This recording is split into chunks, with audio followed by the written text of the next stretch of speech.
In today's news, Prosecutor General orders investigation into Bimveria and Gedurveria schemes. Government reassures the public that fairness and transparency in land allocation will remain uncompromised. And Maldives immigration reveals the highest number of cases reported to Immigration Watch were related to illegal businesses and work visa violations.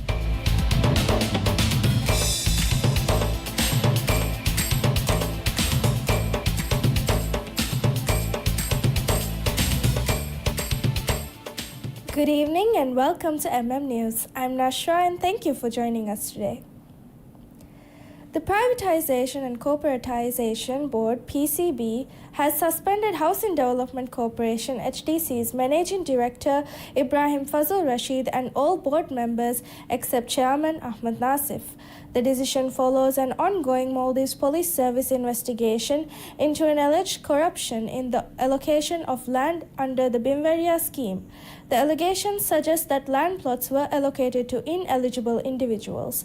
MD Fazul has denied these claims, stating that HDC's role is limited to verifying applications, while land allocation decisions are made by the Ministry of Housing, Land and Urban Development. Speaking at a press conference, Fazul clarified that the controversy stems from a dispute between two applicants for the same plot, which was referred to the Housing Ministry for verification. He dismissed the allegations as defamatory and inaccurate, emphasizing that HDC operates transparently and adheres to all regulations. Fazul assured full cooperation with the investigation and reiterated that neither HDC nor its employees have engaged in any misconduct. The government has reassured the public that fairness and transparency in land allocation will remain uncompromised even as a police-led criminal investigation unfolds at the Housing Development Corporation, HDC. Chief spokesperson Hina Walid announced on X that in order to facilitate the investigation, HDC's Managing Director Ibrahim Fazul Rashid and all board members except the chairman have been suspended. She affirmed that none of the rights of land allottees under the Bimveria scheme have been or will be violated. The investigation was prompted by allegations of irregularities in land allocations, including claims that a plot was assigned to someone outside the approved beneficiary list. These allegations were amplified by social media posts suggesting a link to Fazul's family. Addressing the accusations on Wednesday night, Fazul denied any wrongdoing, asserting that HDC's role is limited to verifying applications submitted through its portal. He clarified that all land allocation decisions are made by the Ministry of Housing, Land and Urban Development and emphasized that no plots can be assigned without the ministry's approval. Fazul also explained that the recent controversy stemmed from two individuals applying for the same land plot. The issue was escalated to the Housing Ministry for verification, ensuring the compliance with established procedures. Documents concerning the disputed plots, which circulated online, were part of routine procedural checkups, Fazul said. Mohammad Fazil Rashid, the Deputy Managing Director of Malé Water and Sewerage Company, MWSC, has been suspended from office to assist with an ongoing investigation into allegations of corruption within the Housing Development Corporation, HDC. The suspension, announced on December 19, 2024, follows claims that Fazil was allocated land in Holumale under the Bimveria housing scheme despite being deemed ineligible by the Housing Development Corporation, HDC, which is headed by his younger brother, Ibrahim Fazul Rashid. MWSC states that Fazil's suspension was necessary to ensure and facilitate a transparent investigation. The decision to suspend Fazil comes in the wake of the probe into HDC, which saw the indefinite suspension of its entire board of directors, with the exception of Chairman Ahmed Nasif. The police are conducting a criminal investigation into the allegations surrounding the allocation of land. Prosecutor General Ustaz Abbas Sharif has ordered a criminal investigation into the Bimveria and Gedorveria schemes following the revelation that regulations governing the acceptance of applications as well as the allocation of plots and flats were violated. The schemes have now become the subject of the heightened scrutiny due to irregularities in their execution. The PG's office mandated that under Article 223F of the Constitution to investigate the legitimacy of the allotment process, including identifying the beneficiaries of the land and flats and ensuring that all procedures were followed correctly. As such, the PG has mandated both the Maldives Police Service and the Anti-Corruption Commission ACC to look into any potential misconduct and bring forward criminal charges if necessary. To ensure transparency and efficiency, the PG has also instructed that progress updates will be shared weekly with an emphasis on conducting a prompt investigation. An agreement has been finalized for the development of a futsal field in Lamu Fonadu.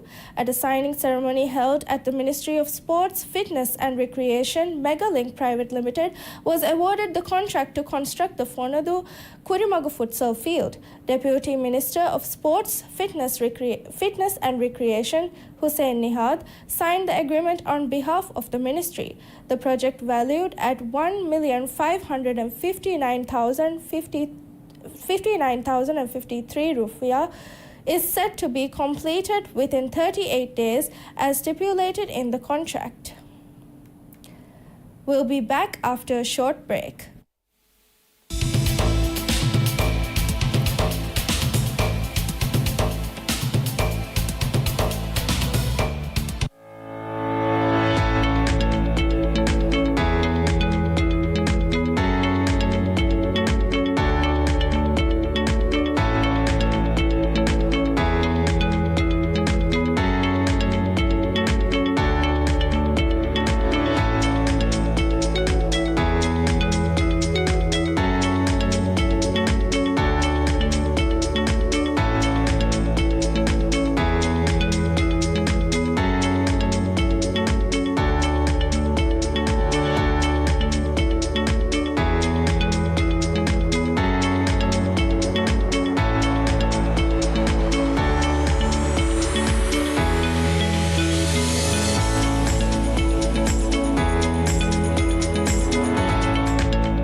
Welcome back.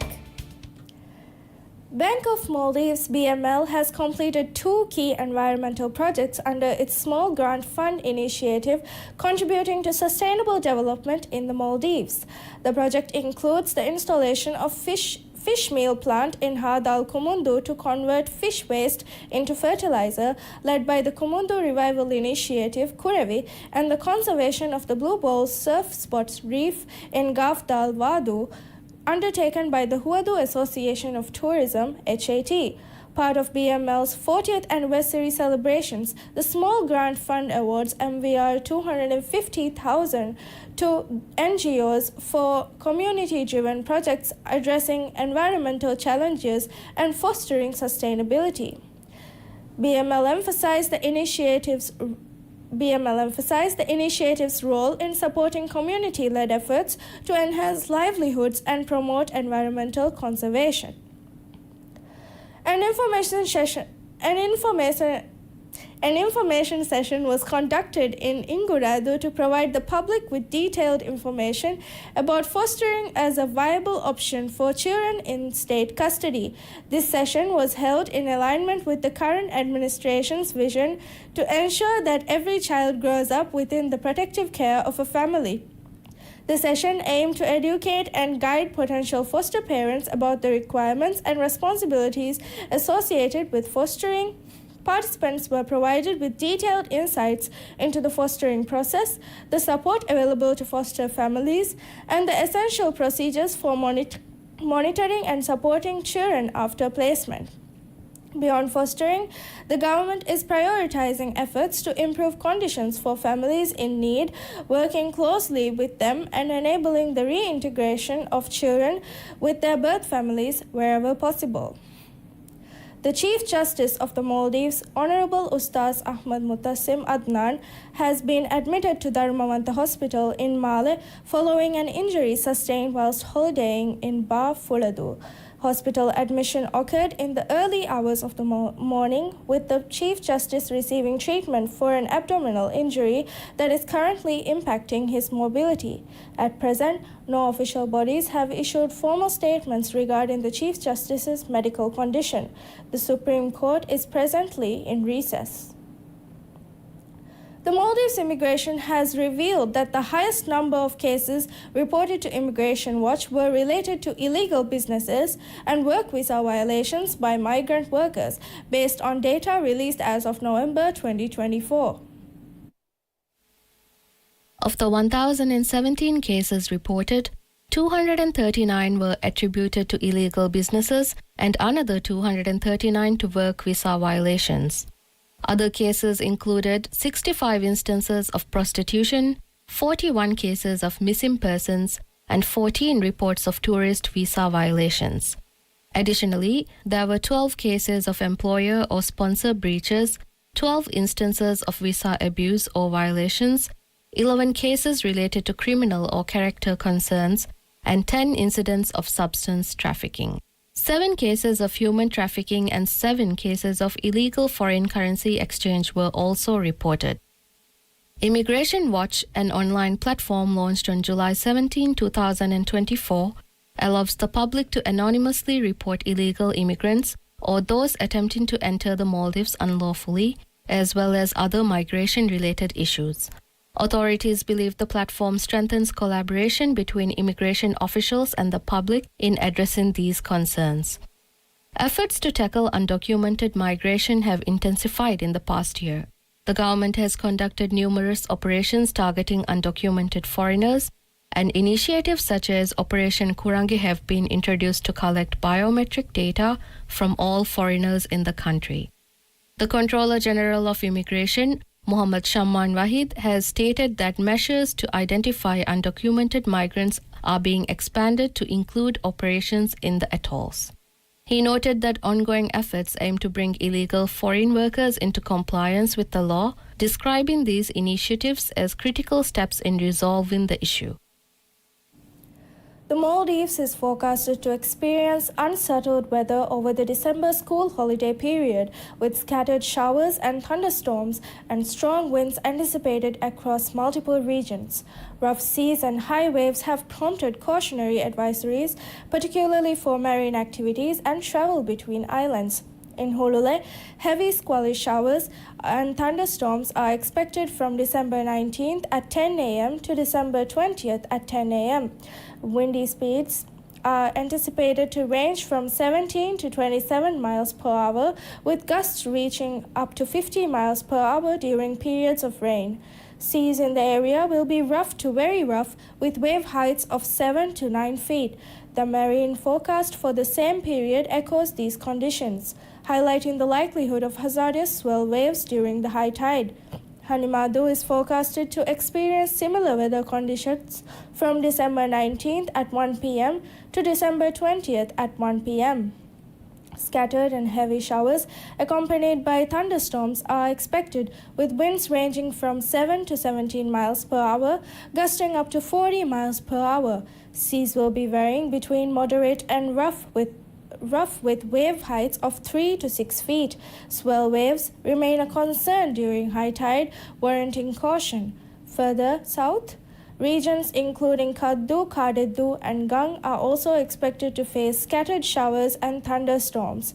Wind speeds in these areas will range from 13 to 23 miles per hour, with gusts up to 40 miles per hour during showers. Seas will remain rough, with wave heights between 4 and 7 feet. Similar advisories have been issued for these regions, stressing the potential for swell waves during high tide. These conditions coincide with the December school holidays, a time of increased travel and recreational activity for both residents and visitors. Authorities urge the public to monitor updates closely and exercise caution, particularly for travel and water-based activities. Mariners are advised to avoid unnecessary journeys and remain alert to sudden changes in weather and sea conditions. With strong winds, heavy rain, and turbulent seas expected to persist, adjustments to travel and outdoor plans may be necessary. Safety advisories emphasize preparedness and vigilance in order to minimize risks during this period. That's all for today. Thank you for joining us. We'll be back with more updates. Until then, stay informed and take care.